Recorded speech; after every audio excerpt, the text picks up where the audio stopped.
Para muitos a morte é um dos maiores mistérios de todos os tempos, pois quem já não se viu pensando sobre este estranho evento? Apesar do avanço colossal do mundo e da ciência, a morte continua sendo um mistério para a humanidade.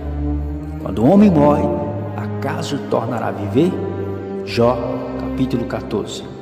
Desde a antiguidade, o homem se inquieta para descobrir o que é a morte e o que acontece após ela. Esse anseio de desvendar e descobrir o que nos espera ao final de nossas vidas nos angustia, desde o momento em que a morte, como juízo de Deus, foi lançada sobre o mundo. E hoje, apesar de sermos expostos a tantas teorias a respeito desse tão importante assunto, somente a palavra de Deus tem autoridade para falar de tal assunto. Primeiro, quero afirmar que a morte não era plano de Deus para a humanidade, mas veio como juízo de Deus sobre o mundo. Com o suor do seu rosto você comerá o seu pão até que você volte à terra, visto que dela foi tirado, porque você é pó e ao pó voltará. Gênesis capítulo 3. Ela foi introduzida no mundo como juízo e salário pelo pecado, porque o salário do pecado é a morte. Romanos capítulo 6. Mas afinal de contas, para onde vamos? O que vem após a morte? As religiões do mundo dão diferentes respostas a essas perguntas. Alguns ensinam que sua bondade será suficiente para levar você aos céus, mas se for uma pessoa má, queimará no lugar de tormento. Outras religiões ensinam que a morte é apenas uma passagem para outro domínio espiritual, a fim de se juntar aos seus antepassados. Ainda outros ensinam que os mortos renascem e renascem, vão para outro mundo para serem julgados e depois reencarnam em outros corpos. Budismo, hinduísmo, islamismo, catolicismo, espiritismo e tantas outras religiões apresentam diferentes e variadas respostas para o que vem após a morte. Há muitas especulações sobre o que se segue após esse estranho evento.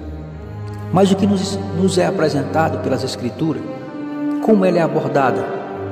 Em Mateus, no capítulo 7, e em Lucas, capítulo 16, Jesus ensina que o que nos espera após a morte será apenas dois lugares, céu ou inferno. Entrai pela porta estreita, porque larga é a porta e espaçoso o caminho que conduz à perdição, e muitos são os que a encontram.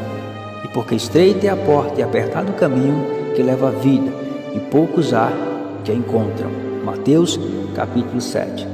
Para os que infelizmente estão caminhando para o inferno, devem saber que será ali o lugar final de todos os ímpios. É um lugar de tormento eterno, é um lugar de trevas, choro e ranger de dentes. É um lugar onde o fogo não se apaga e onde o bicho não morre.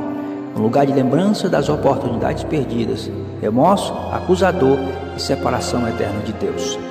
Os homens não gostam de falar, nem ouvir sobre o inferno, evitam crer nele. Muitos cristãos sequer pregam sobre ele por achar duro e ofensivo demais.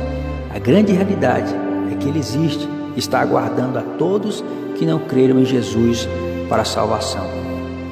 Se para o ímpio a morte é algo horrível, para o cristão significa a passagem para o encontro com aquilo que ele sempre sonhou, o encontro com Cristo na eternidade.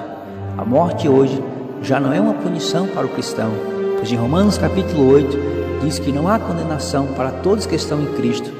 Com a morte e a ressurreição de Cristo, a morte passou a ter um novo significado. Agora em Cristo, olhamos para a morte com outros olhos. Nós olhamos para a morte como um recomeço e como o fim de todo sofrimento e angústia que enfrentamos aqui. Porque assim como por um homem viu a morte, também por um homem viu a ressurreição dos mortos. Pois como em Adão todos morrem, do mesmo modo em Cristo todos serão vivificados. Romanos capítulo 5. Mas nós somos cidadãos dos céus e estamos esperando ansiosamente o nosso Salvador, o Senhor Jesus, que virá de lá. Ele transformará o nosso corpo fraco e mortal e fará com que fique igual ao seu próprio corpo glorioso, usando para isso o mesmo poder que ele usou para dominar todas as coisas. Filipenses capítulo 3. Enquanto, para alguns, a morte significa o começo de uma época de sofrimentos que durará por toda a eternidade, para todos que creram em Cristo, e aceitaram sua graciosa oferta de salvação, será o início de um tempo de gozo e felicidade eterna, longe de qualquer coisa que possa nos causar dor ou nos fazer chorar. E Deus limpará de seus olhos toda lágrima, e não haverá mais morte, nem pranto, nem clamor, nem dor, porque já as primeiras coisas são passadas. Apocalipse capítulo 21. Diante de tudo isso, o que ele espera após a morte? Dor, sofrimentos e lamentos? É um inferno que jamais será fim? Ou ao lado de Cristo, desfrutando de paz, felicidades e alegrias por toda a eternidade?